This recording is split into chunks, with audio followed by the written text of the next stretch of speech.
अपने बच्चे मेरी बात नहीं सुनते। बच्चे बात सुने या ना सुने ये मेरी प्रॉब्लम नहीं है, मेरी चिंता कुछ और है, वो बताता हूं आपको। अभी कुछ दिन पहले मैं एज अ चीफ गेस्ट अपनी बेटी के स्कूल में गया, जहां उनकी प्रिंसिपल ने मुझे इनवाइट किया। उनका कोई एनुअल डे प्रोग्राम था। मैंने वहां भी यही कहा कि मेरी चिंता बच्चों की परसेंटेज को लेकर कुछ ज्यादा नहीं है, क्योंकि पिछले 20 साल में कोई 200 से ज्यादा कॉर्पोरेट्स को मैं ट्रेन कर चुका हूं और मैं जानता हूं कि स्कूल और कॉलेज में पढ़ाई जाने वाली 90% बातें जिंदगी में कहीं काम नहीं आती और 90% बातें जो जिंदगी में काम आती हैं वो स्कूल और कॉलेज में पढ़ाई ही नहीं जाती। मुझे तो याद ही नहीं कि कब sine theta upon cos theta is equal to tan theta मैंने अपनी जिंदगी में कहीं इंप्लीमेंट किया। एज अ पेरेंट आज मेरी सबसे बड़ी चिंता यही है कि बच्चे किसी गलत संगत में पढ़कर कोई गलत रास्ता ना ले लें, क्योंकि कुछ रास्ते ऐसे हैं जिसमें वापसी करीब करीब नामुमकिन है, जैसे नशे का रास्ता, जहां एक बार इंसान चला जाए तो फिर वापस नहीं लौटता। नशे पर एक पूरा वीडियो मैंने बनाया है, एक बार जरूर देखना। कोई ऐसा कदम ना उठाएं जिसका पछतावा उन्हें सारी उम्र हो। एक शेर है कि एक गलत कदम उठा था राहे शौक में, एक गलत कदम उठा था राहे शौक में और मंजिल तमाम उम्र मुझे ढूंढती रही। कि आदमी एक गलती करता है और फिर रास्ता कभी मिलता नहीं। और मेरी तो सभी स्कूल टीचर से बस इतनी ही उम्मीद है और गुजारिश है कि वो बच्चों को एक अच्छा इंसान बना दे, क्योंकि टीचर आज जो पढ़ाने वाले हैं उससे ज्यादा ज्ञान तो गूगल पर एक क्लिक में अवेलेबल है। आज टीचर की रिस्पॉन्सिबिलिटी पहले से कहीं ज्यादा है। वो अपने स्टूडेंट्स को मॉरल वैल्यू सिखा दें, बस देश के लिए कुछ करने का जज्बा उनमें भर दें तो सोने पर सुहागा हो जाए।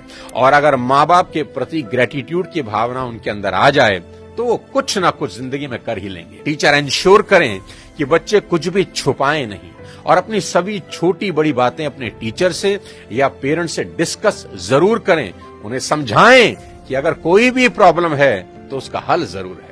आज की बेहद होनहार जनरेशन से इतनी ही रिक्वेस्ट करना चाहता हूं कि पिता की इज्जत राम की तरह करना, कि पिता के वचन पूरे करने को जीवन के 14 बरस कठोर वनवास में गुजार दिए उस व्यक्ति ने, और वो भी खुशी खुशी। आपके माँ बाप को आपसे कुछ नहीं चाहिए, वो तो अपने जाने के बाद अपनी सारी प्रॉपर्टी संपत्ति आपको ही देकर जाने वाले हैं। देश के हर युवा से कहना चाहता हूं कि आज से 3 चीजें रोज करना शुरू कर दें, अगर अब भी नहीं कर रहे। सबसे पहले रोज कम से कम 30 मिनट अपने पेरेंट्स के साथ जरूर गुजारें। इधर उधर की कैसी भी बातें करें, खुद हंसें, उन्हें हंसाएं, कोई जोक सुनाएं, उनसे उनकी कोई पुरानी यादें ताजा करवाएं, उनके स्कूल कॉलेज की बातें करें, कुछ किस्से पूछें उनसे, कैसी भी बात करें पर बात करें। देखना वो अपने स्कूल कॉलेज के किस्से बताएंगे ना, जब उनकी आंखों में चमक आनी शुरू हो जाएगी। क्योंकि दोस्त, जैसे जैसे आप बड़े हो रहे हैं ना, आपके माँ बाप बूढ़े हो रहे हैं और ये समय फिर नहीं आएगा। उनके जाने के बाद बड़ा अफसोस होता है कि काश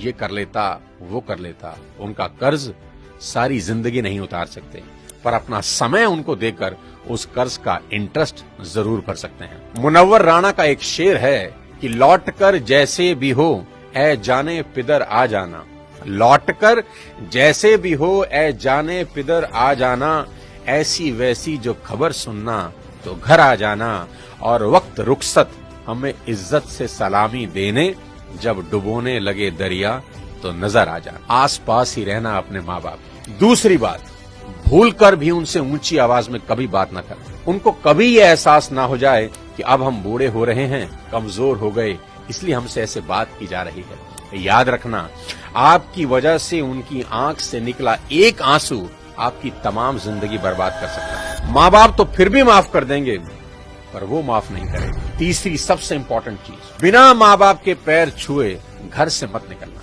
अपने दिन की शुरुआत उनका आशीर्वाद लेकर ही करना।